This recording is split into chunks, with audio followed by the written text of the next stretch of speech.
So recently, I was on the Fortress on a Hill podcast. That's I've talked about in the past on the show. It's an absolutely great podcast. I recommend people subscribe. It's co-hosted by Danny Sherjan, who's been on the show in the past. Henry and Keegan also. This particular show was just me and Henry, and we talked about the New York Times reporting on the Talon Anvil strike force in Syria and how many civilians were wrapped up in those killings. So if you want to hear me talk about that, I recommend that show.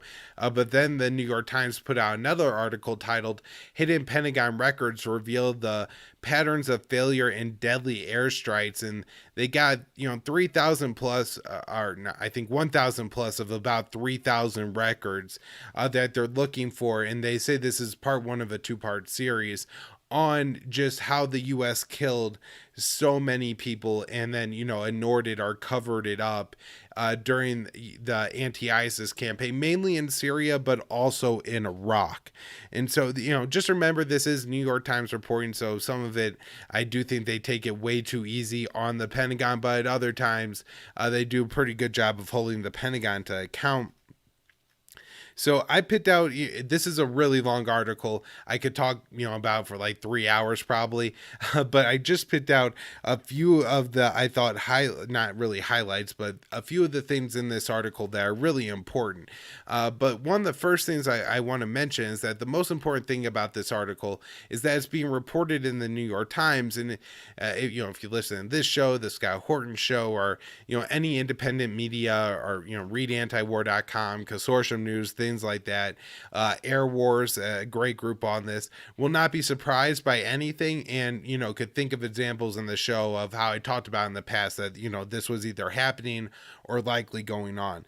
So they talk about the problem with identifying just like warning signs like men on motorbikes in Afghanistan. In the Helmand province, you have people using like handheld radios. These are things that arbitrarily, kind of, I mean, not necessarily, but kind of, they say these are things that terrorists generally do. And so if we see people doing this, we're going to assume they're terrorists, even if we don't see them having weapons or anything like that and carry out an attack. And so one of the things in Syria was men on motorbikes. And so they see men on motorbikes in formation. That's an excuse to carry out a drone strike. Good enough. Go ahead. They're doing it. They say that in some cases they were able to review the videos, read the report statements, and they said that if you look at the video, you could actually see that children are present, or civilians are present in the video, but then they carry out the strike anyways, and there's no reporting on it after within their reports that the civilians were there and present. And so it seems like a lot of it, they just completely ignore what's happening. There's this story report from Mosul where the U.S. decided that the commanders were deciding, they had a payload on a plane, right? And so they have, I don't know what, but let's say like a 500-pound bomb, a couple 2,000-pound bombs, like one really precision 500-pound bombs, and then almost like a dumb bomb. Maybe it's guided, but with a less sophisticated guided system. And so you're the guy flying the plane, right? And not every time you fire your one most advanced bomb do you go back and reload the plane. And so if you fire your most advanced bomb, then the next time you don't have that as a potential option. And so seeing that, they decided to use a less precision bomb, used either less precision one or a larger bomb, and ended up killing 3 civilians. And so it just goes to show that these are the decisions that the military is making. They're okay with it, right? And even though they say, oh yeah, we have these nice new fancy smart bombs that are going to prevent us from killing civilians, it turns out that they don't use those smart bombs all the time. They just have them on the plane, and then they kill civilians and they don't care anyways. They say, the New York Times says that at times there's only seconds of footage. The New York Times kind of assumes that this is all they actually had, and this is what they went off of and assumed. I kind of wonder maybe if the New York Times or even the Pentagon, through editing by people at whatever level, are actually changing what the New York Times is seeing versus what the military actually had. So I would be suspected that. But if they are just going off of seconds of footage, that's extremely disturbing and problematic as well. Let's see. They point out in this article that nobody is going to be held responsible for this. That there's like one case where somebody got like a slap on the wrist, but other than that, in a general sense, nobody has been punished whatsoever for any of this. Let's see. There is they say institutional acceptance of civilian casualties. Again, anybody who's listened to the show knows that's the case, but that's written in the New York Times is somewhat significant.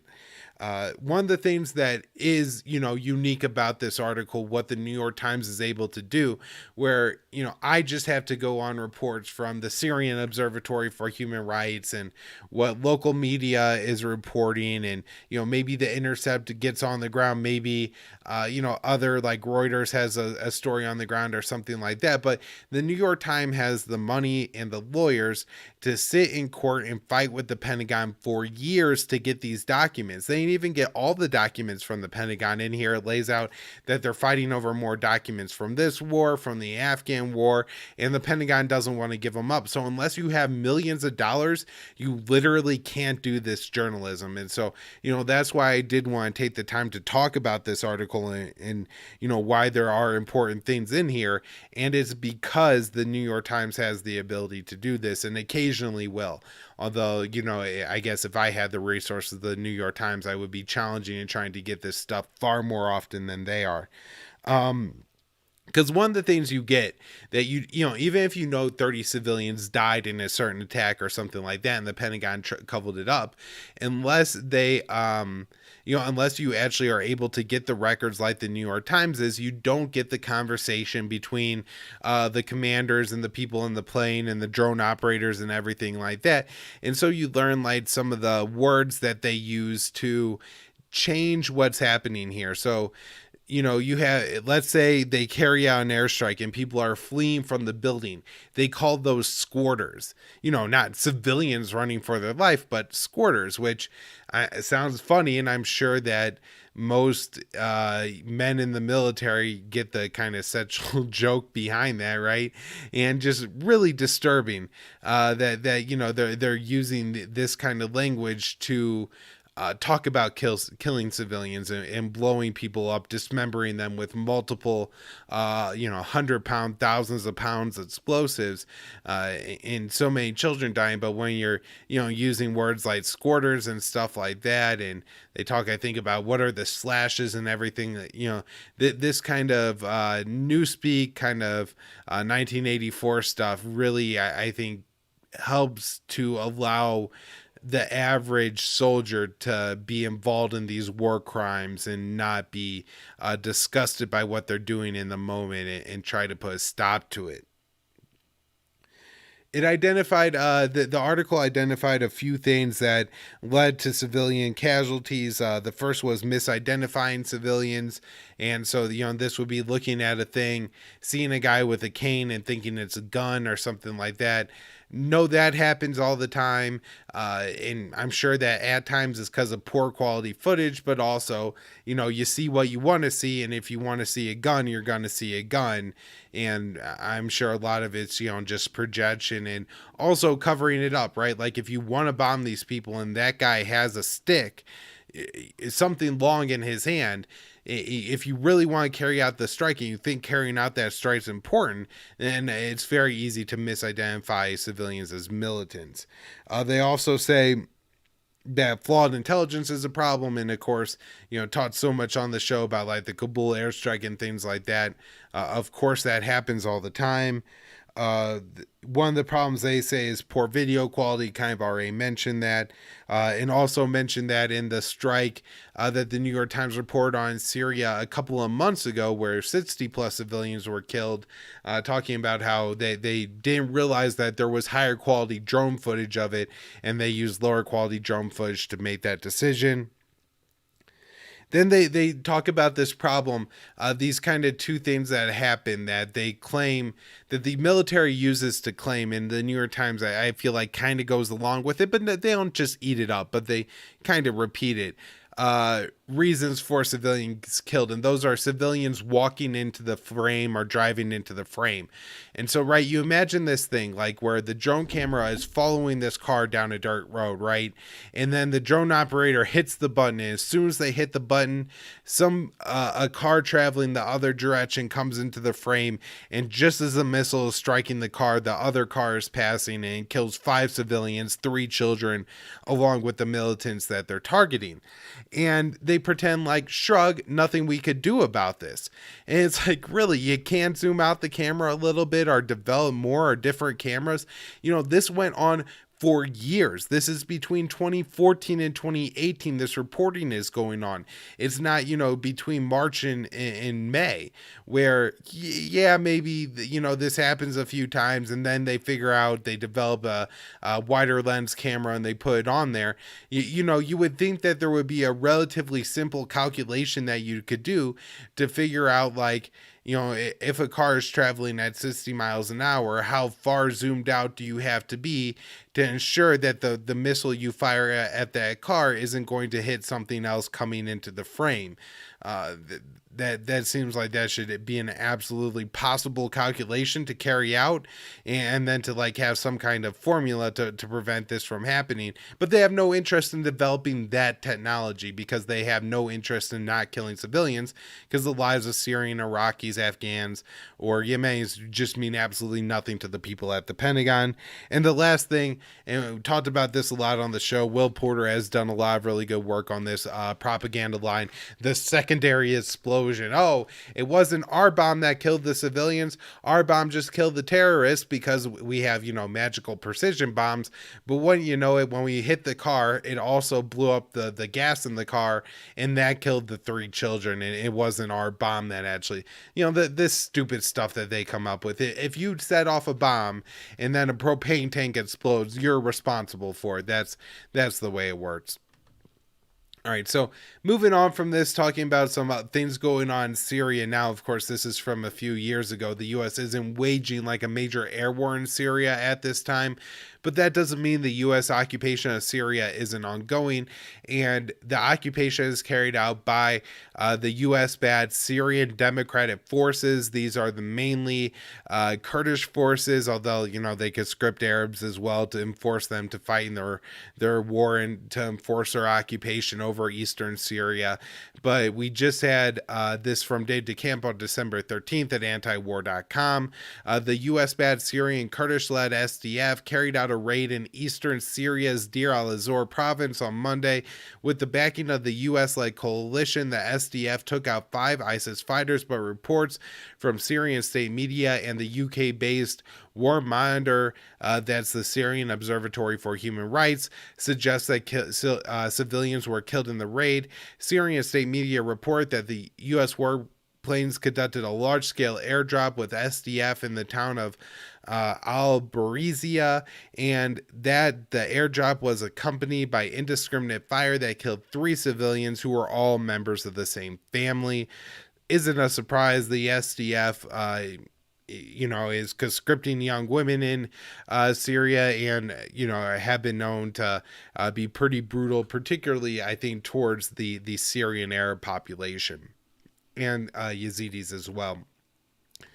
We also have this Al-Hol, and whether you call it a refugee camp or a refugee prison or an ISIS prison, is run by the Syrian Kurds in northeastern Syria. There's like 10,000 people, and for years I've been talking about this prison camp and the horrible things going on in there. There's mass reports that in large sections of the camp, you've actually had like children that have lived there for 4, 5, 6+ years now, so they've essentially grown up in there. A lot of the services are provided by the women who live in the camp, and some of who are the husbands of ISIS fighters and, believe in that ideology. And I think some of the prominent women in the camp are, former members of the high-ranking ISIS fighters. And so, there's some pretty nasty things going on. 86 people have died in that camp this year, including 63 Iraqis. In the past month, 6 have died, 3 Iraqis, 2 men, 1 woman. 2 Syrians have also died, one man, one woman, and then one identified person was also killed. It's good. Yeah, these aren't deaths. These are murders that we're talking about.